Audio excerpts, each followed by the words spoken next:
I still remember the exact moment my heart broke, and strangely enough, it happened in a room filled with people who claimed to be family. My name is Emma, and for 8 years I did everything I could to be accepted by my husband's family. When I married Mark, I knew his mother, Lunda, was protective of her son, but I honestly believed that with enough kindness, patience, and effort, she would eventually see me as part of the family. At first, I ignored the little comments she made. She would compare me to Mark's ex-girlfriend, saying things like, "Sarah always made the best apple pie," or "Sarah knew all of Mark's favkrata meals." Whenever she did it, I would smile politely and pretend it didn't bother me. I told myself she needed time. I told myself that one day she would realize I loved her son and wanted the best for him. Over the years, I attended every family gathering. I never missed a birthday party, holiday dinner, anniversary celebration, or family reunion. I spent countless hours helping organize events, buying gifts, wrapping presents, and cleaning up after everyone went home. When Lunda had knee surgery 3 years after Mark and I got married, I was the one who took time off work to drive her to doctor's appointments. I brought her groceries, cooked meals for her, and checked on her every day. She thanked me with a smile, but something always felt distant in her eyes. It was as if no matter what I did, she had already decided I didn't belong. Still, I kept trying. When Mark's younger sister, Jessica, went through a difficult divorce, I spent evenings listening to her cry on the phone. I helped her move into a new apartment and watched her children whenever she needed a break. She often told me she didn't know what she would do without me. Yet even after all that, I couldn't shake the feeling that I was being judged behind my back. Family gatherings often left me feeling exhausted. Conversations would suddenly stop when I entered a room.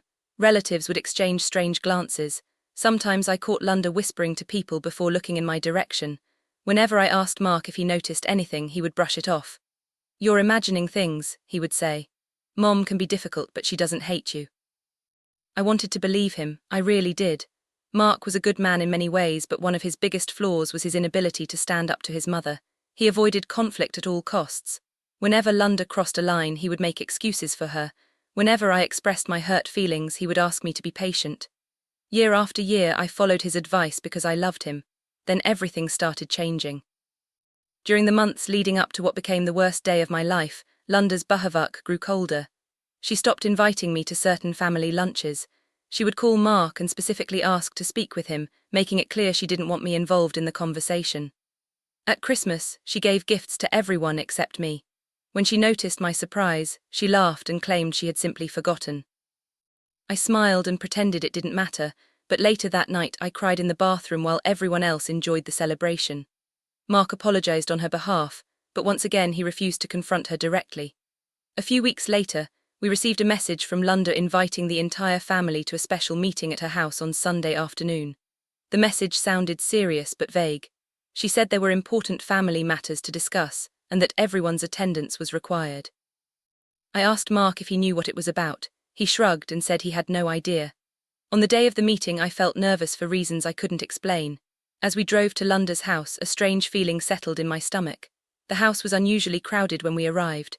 Mark's brother and sister were there along with their spouses. Several aunts, uncles, and cousins had also shown up. Everyone seemed uncomfortable, almost as if they knew something I didn't. I tried to greet people as I normally would, but many avoided eye contact. A few offered forced smiles before looking away. My anxiety grew stronger with every passing minute. Eventually, Lunda called everyone into the dining room. We gathered around the large table where so many family meals had taken place over the years. I sat beside Mark and waited for Lunda to explain why we were there. She stood at the head of the table holding a stack of papers. Her expression was calm and confident. "Thank you all for coming," she began. "As our family continues to grow, I think it's important that we establish certain boundaries and traditions." Several people nodded. I looked around, confused. What kind of boundaries required a family meeting? Lunda continued speaking about family values, unity, and preserving traditions. At first her words sounded harmless, then her tone changed. She said that not everyone who attended family events shared the same commitment to the family. She said some people created tension and division. She said difficult decisions sometimes had to be made for the good of the group. My heart started racing. I didn't know exactly where she was going, but I suddenly felt like every eye in the room was focused on me. Then Lunda pulled small slips of paper from the stack she was holding and began handing them out. "Today," she said, "we're going to vote." The room became silent. I stared at her in disbelief. Vote on what? My question was answered almost immediately. Lunda explained that family events should be reserved for true family members and that everyone present would have a chance to decide whether certain individuals should continue attending future gatherings. I felt the blood drain from my face. Before she even said my name, I knew. Deep down, I knew this entire meeting had been organized because of me. I looked at Mark, expecting him to say something, anything. Instead, he sat frozen in his chair. His eyes remained fixed on the table. The silence from my husband hurt almost as much as what was happening. Lunda didn't say my name directly, but she didn't need to. Everyone understood who she meant. The papers were passed around the table. Some relatives looked uncomfortable. Others avoided looking at me altogether. Few quickly marked their choices without hesitation. My hands trembled as I sat there watching people I had loved and supported for years decide whether I deserved to be included in their lives. It felt unreal, like a nightmare I couldn't wake up from. I wanted to stand up and leave, but I was too shocked to move. Tears burned behind my eyes. 8 years of birthdays, holidays, favors, sacrifices, and unconditional support suddenly meant nothing. I wasn't being treated like a human being. I was being treated like a problem to be eliminated.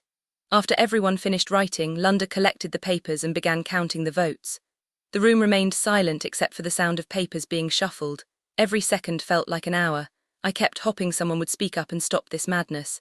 I kept hoping Mark would finally find his voice and defend me, but nobody did. When Lunda finished counting, a small smile appeared on her face. It was a smile of victory. She announced that the majority had voted in favor of excluding me from future family events. Just like that, 8 years reduced to a single sentence. My chest tightened so painfully that I could barely breathe. I looked around the room searching for some sign that this wasn't real. Some relatives looked ashamed. Others appeared relieved. A few wouldn't even meet my eyes. The humiliation was overwhelming. I had never felt so unwanted in my entire life. The worst part wasn't Lunda's cruelty. It wasn't even the vote itself. The worst part was turning toward my husband and seeing him sitting there in complete silence. He knew how much this family meant to me. He knew how hard I had worked to earn their acceptance, yet he said nothing. In that moment I felt completely alone.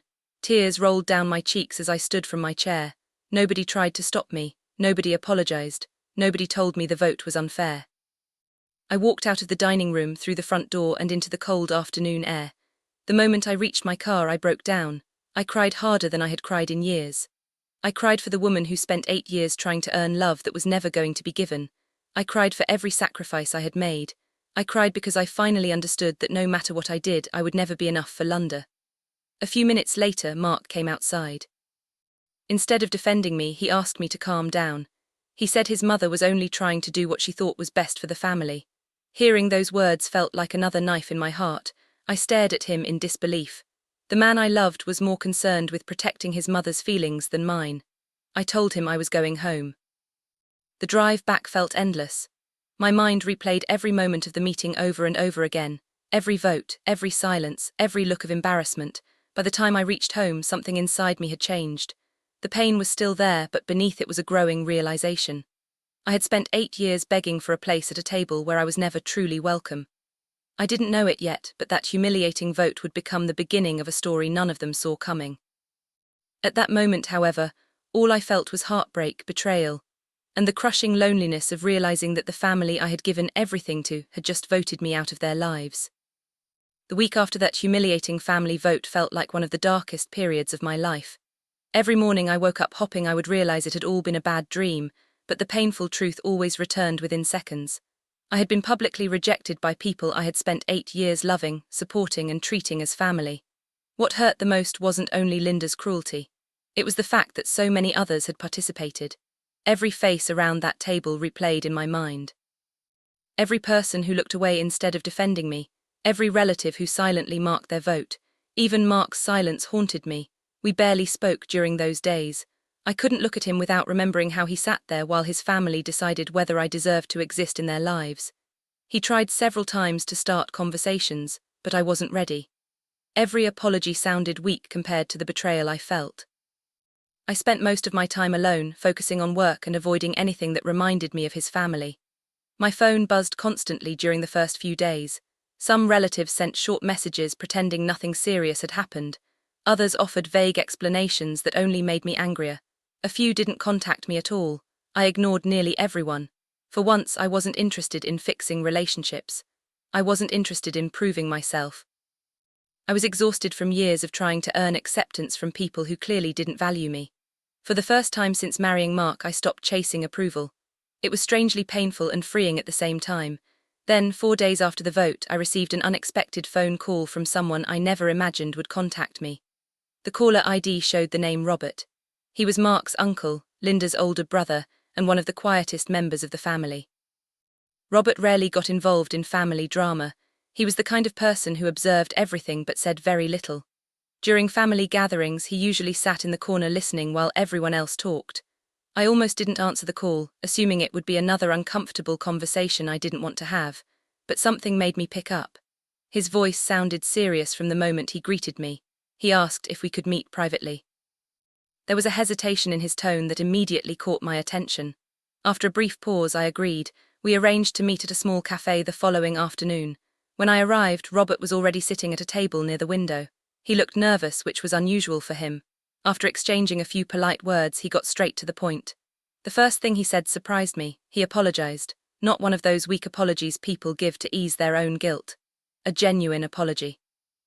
He told me he was ashamed of what had happened and admitted the family vote never should have taken place. Hearing someone finally acknowledge the cruelty of the situation nearly brought tears to my eyes.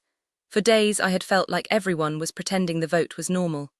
Robert's honesty felt like the first breath of fresh air after being trapped underwater. Then he said something that completely changed the way I viewed everything.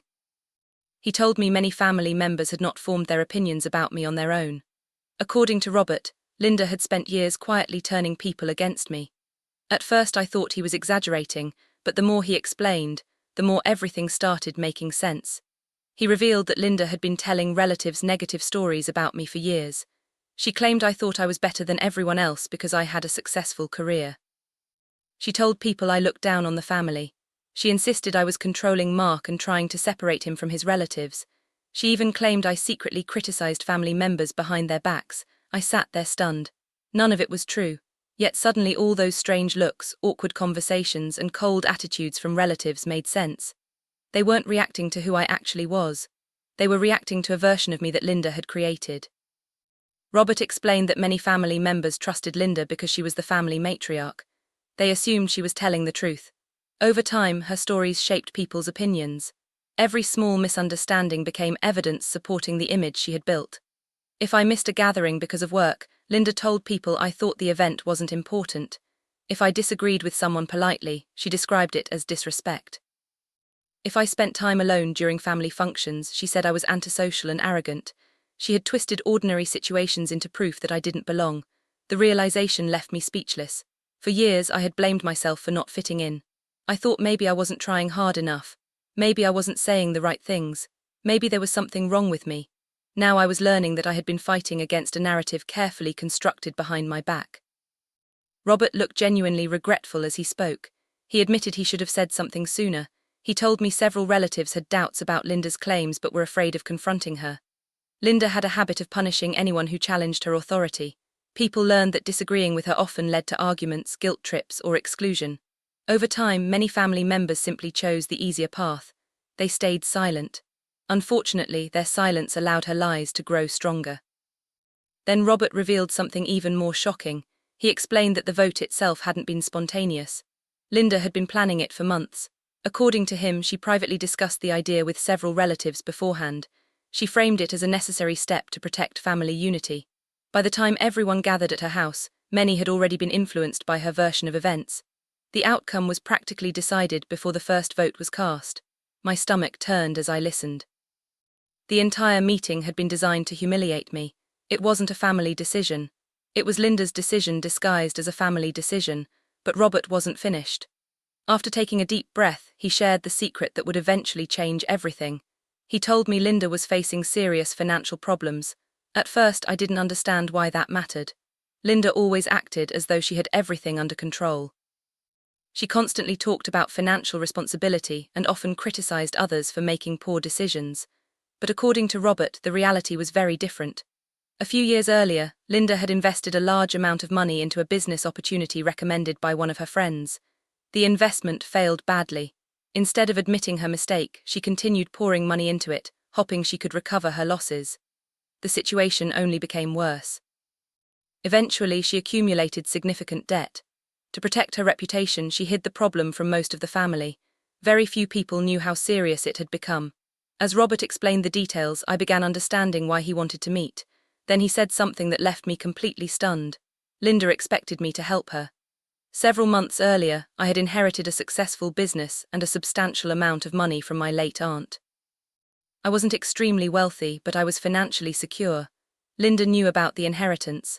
Apparently, she had privately mentioned to relatives that if her financial situation ever became desperate, family would help family. Specifically, she believed I would eventually provide assistance. For a moment, I honestly thought Robert was joking. The woman who spent years undermining me, spreading lies about me, and ultimately organizing a vote to remove me from family events expected financial help from me. The hypocrisy was so extreme that I almost laughed. Robert assured me he was serious. He explained that Linda assumed things would work out because she believed she could always rely on family when necessary. The irony was unbelievable. According to Linda, I wasn't family when it came to attending birthdays, holidays, or celebrations. But somehow I became family when money was involved. As the conversation continued, something unexpected happened inside me. The pain that had dominated my thoughts for days slowly began changing. I was still hurt, I was still angry. But for the first time since the vote, I stopped feeling powerless. Understanding the truth gave me clarity. The rejection wasn't a reflection of my worth. It wasn't proof that I was unlovable or unwanted. It was the result of one person's manipulation. Linda had spent years creating a false narrative because she never truly accepted me as her son's wife. The family vote wasn't evidence that I had failed. It was evidence of how far she was willing to go to maintain control. Robert finished by telling me many relatives were beginning to realize they had been misled. Questions were being asked. Doubts were spreading. Some family members felt guilty after witnessing how devastated I was during the vote. Others had started comparing Linda's stories to their own experiences with me and realizing the stories didn't match reality. Before we left the cafe, Robert apologized one more time. He said I deserved better.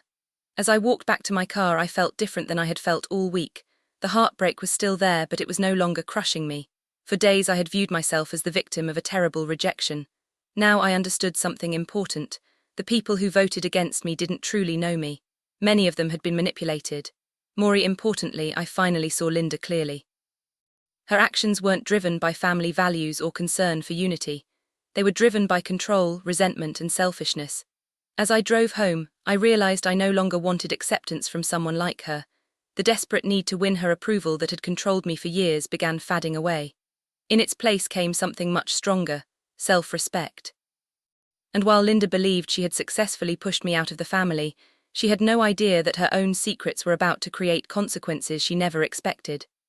For the first time since the vote, I smiled, not because the pain was gone, but because I finally understood the truth. And sometimes the truth is the first step toward justice. The days following my conversation with Robert felt completely different from the painful week that came before it.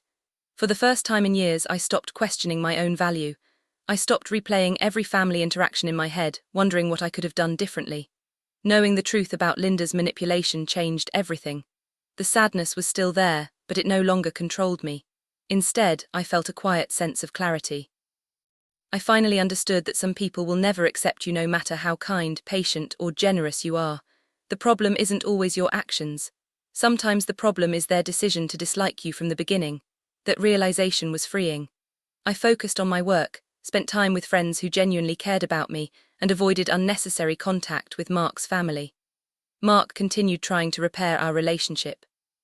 He apologized repeatedly for remaining silent during the family vote, but I wasn't ready to forgive him. Every apology reminded me of that awful afternoon. I remembered looking at him while his mother publicly humiliated me and seeing nothing but silence. Trust, once broken, takes time to rebuild. A few days later, I received a text message that made me stare at my phone in disbelief. It was from Linda, the same woman who had organized the vote. The same woman who had spent years making me feel unwelcome. Her message was unusually friendly. She asked how I was doing. She said she hoped we could talk soon. She even ended the message with a heart emoji, something she had never done before. If Robert hadn't told me the truth, I might have been confused by the sudden change in her attitude, but now I knew exactly what was happening. I ignored the message. The following day, she sent another one. This time she suggested meeting for coffee. She claimed there had been misunderstandings and that she wanted to clear the air. Once again, her tone was warm and almost affectionate. Reading her words felt surreal. For years, I had tried desperately to build a relationship with her.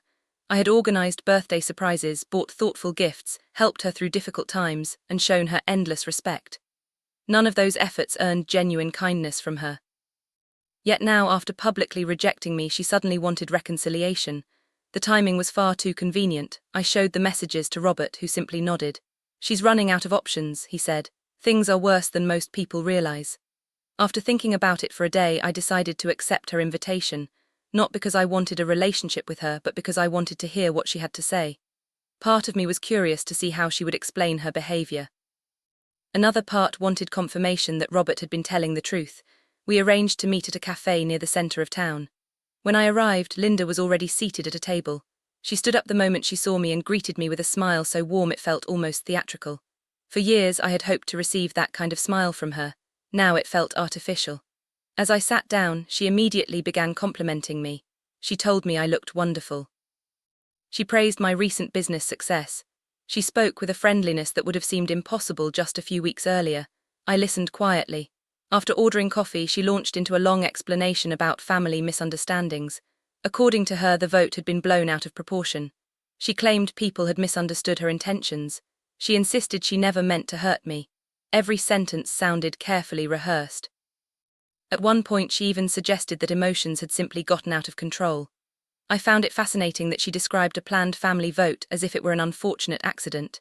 She spoke for nearly 20 minutes without once taking genuine responsibility for what happened. There was always an excuse. There was always a reason. There was always someone else to blame. Finally, after enough vague apologies and carefully chosen words, she arrived at the real purpose of the meeting. Her posture changed. Her voice became more serious. She explained that she was facing some unexpected financial challenges. She described several investments that hadn't gone as planned. She mentioned debts, obligations, and difficult circumstances. The entire explanation was designed to make her sound like a victim of bad luck rather than someone responsible for her own decisions. I listened patiently while she detailed her problems. Then she explained that family should support one another during difficult times. She talked about loyalty. She talked about compassion. She talked about standing together when someone needs help. The irony was almost overwhelming.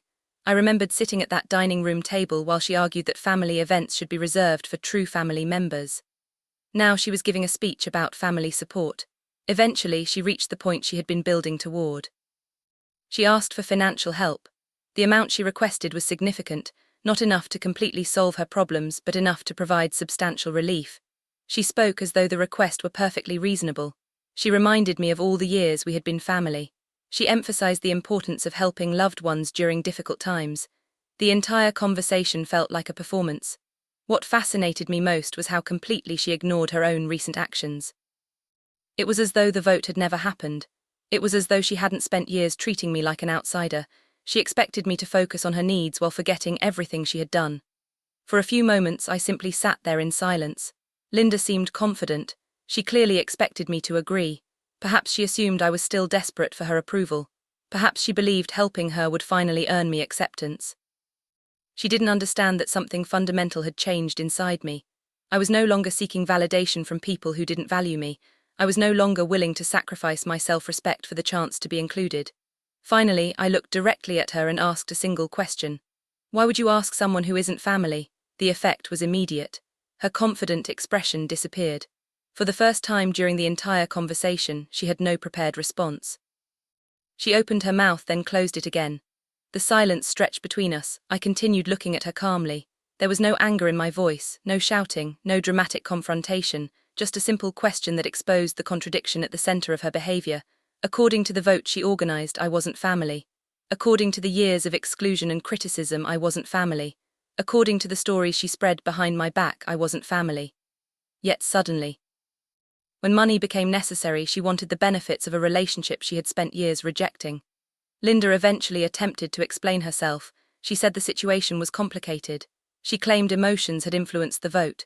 She insisted that family relationships were more nuanced than that. But every explanation sounded weaker than the one before. The truth was obvious. She wanted access to my resources without offering genuine respect in return.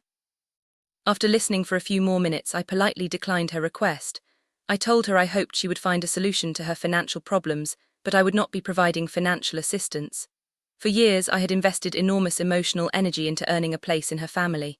I wasn't willing to invest money as well. The meeting ended shortly afterward. As I walked away from the cafe, I expected to feel triumphant. Instead, I felt peaceful. There was no satisfaction in watching someone struggle. There was no joy in refusing help. What felt good was finally standing up for myself. What felt good was recognizing my own worth. For years, I had allowed Linda's opinions to influence how I saw myself. That power was gone now. The story of our meeting spread through the family much faster than I expected. Several relatives learned that Linda had approached me for money shortly after organizing the vote. The hypocrisy was impossible to ignore. People who had previously defended her began asking difficult questions. Others started reconsidering everything she had said about me over the years. Some family members contacted me directly. Unlike the earlier messages I had received after the vote, these felt sincere. They admitted they had been influenced by Linda's stories. They acknowledged that they should have questioned her claims sooner. A few even confessed that watching me leave the family meeting had made them realize something was terribly wrong. One by one, people began apologizing. Not everyone did, but enough of them reached out to make it clear that opinions were changing. Meanwhile, my own life continued moving forward. The business I inherited was thriving. New opportunities appeared almost every week. I expanded operations, hired additional employees, and achieved goals I had once considered impossible. Professionally, I was experiencing some of the most successful months of my life. Personally, I was learning important lessons about boundaries, self-respect, and emotional independence. Friends who genuinely cared about me became an even more important part of my life. Unlike Linda's family, they never required me to earn their acceptance. Their support reminded me what healthy relationships actually look like. Looking back, I realized something surprising. If the family vote had never happened, I might have continued spending years trying to win over people who had no intention of accepting me. The humiliation that initially felt devastating had actually given me freedom. It forced me to stop chasing approval and start valuing myself. Linda expected the vote to weaken me. She expected rejection to make me desperate. She expected exclusion to increase her power over me. Instead, it produced the opposite result. The more she pushed me away, the stronger I became. The more she tried to define my worth, the less influence she had over me. By the time the week ended, I understood something she never anticipated. Real revenge isn't always loud. It isn't always dramatic. Sometimes the most powerful response to betrayal is simply building a happy life without the people who tried to tear you down. While Linda struggled with the consequences of her own decisions, I was moving forward. While she worried about debts and damaged relationships, I was growing stronger. And while she expected me to spend my life seeking her approval, I had finally learned that I didn't need it at all. That was the part she could never understand. The sweetest revenge wasn't refusing her money. The sweetest revenge was becoming completely free from the need for her acceptance. The week that followed my meeting with Linda brought changes that nobody in the family could have predicted. What started as a cruel attempt to push me out of their lives had slowly turned into a chain reaction that exposed years of manipulation, dishonesty, and hidden resentment. As more relatives learned about Linda asking me for financial help shortly after organizing the vote against me, conversations began happening throughout the family. People who had stayed silent for years started speaking openly. Family members who once accepted Linda's version of events without question were suddenly examining everything she had told them. The more they thought about it, the more inconsistencies they noticed. Some remembered situations where I had gone out of my way to help them. Others recalled moments when Linda's stories about me didn't match their own experiences.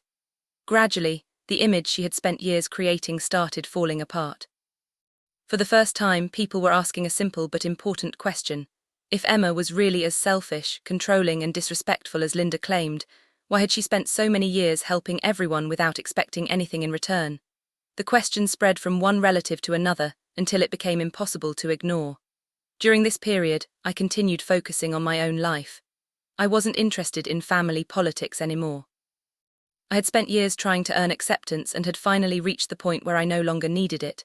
My business continued growing, and I found myself investing more energy into relationships with people who genuinely appreciated me. Friends checked on me regularly, offering support and encouragement. The contrast between those relationships and my experience with Mark's family became impossible to miss. Real love didn't require constant sacrifice. Real acceptance didn't come with conditions. Real family didn't organize votes to decide whether someone deserved basic respect. The The more distance I created between myself and the drama, the clearer everything became. Mark noticed the change in me as well. During the days after the vote, he had expected me to fight for reconciliation. Instead, I became calm. I stopped chasing approval. I stopped trying to defend myself. I stopped participating in arguments about whether I belonged. At first, this confused him, then it frightened him. For the first time since we met, he realized I might actually walk away if things didn't change. One evening, he asked if we could talk seriously. We sat together in the living room, and for once there were no excuses, no attempts to minimize what happened, no explanations about family dynamics. He admitted that he had failed me. He told me that watching the aftermath of the vote had forced him to confront truths he had avoided for years. He confessed that his mother had manipulated him as well. Throughout his life, he had learned to keep the peace by staying silent whenever she crossed a line. He convinced himself that avoiding conflict was the same thing as maintaining harmony. The family vote shattered that illusion. He finally understood that silence can be a form of betrayal when someone you love is being treated unfairly. Listening to him wasn't easy. Part of me wanted to forgive him immediately because I still loved him. Another part remembered sitting at that dining room table completely alone while he looked down and said nothing. Trust doesn't return overnight. Still, his honesty felt different from previous apologies. For the first time, he wasn't asking me to understand his position. He was taking responsibility for it. Over the next few days, more relatives reached out. Some apologized through text messages, others called, a few asked to meet in person. Their stories were remarkably similar. They admitted that Linda had influenced their opinions over the years. They admitted they should have questioned her claims. Several told me they felt ashamed after seeing how devastated I was during the vote. One cousin confessed that she hadn't slept well for days afterward because she kept thinking about the expression on my face when the results were announced. Another relative admitted he voted against me simply because he assumed everyone else would do the same. Hearing these confessions didn't erase the hurt, but they helped me understand how manipulation can spread through a family. Sometimes people don't participate in cruelty because they are cruel themselves. Sometimes they participate because they're afraid, uninformed, or unwilling to challenge someone with authority. Eventually, the pressure within the family became impossible for Linda to ignore. Her relationships with several relatives were becoming strained, questions were being asked, criticism was growing. The situation reached a point where she decided to organize another family gathering. This time, however, the purpose wasn't exclusion, the purpose was damage control. Invitations were sent to everyone, including me. When I received mine, I wasn't sure whether I should attend. Part of me wanted nothing to do with the family anymore. Another part felt that avoiding the gathering would allow Linda to continue controlling the narrative. After careful thought, I decided to go, not because I expected anything from them, but because I wanted closure. The day of the gathering felt strangely familiar. As Mark and I drove toward Linda's house, I remembered the anxiety I felt before the original family meeting. This time was different. I wasn't nervous, I wasn't desperate for acceptance. Whatever happened, I knew my worth. That knowledge gave me a sense of calm that hadn't existed before. When we arrived, the atmosphere was noticeably different. People greeted me warmly, some looked embarrassed, others looked relieved that I had come. The tension in the room was obvious. Everyone knew why we were there.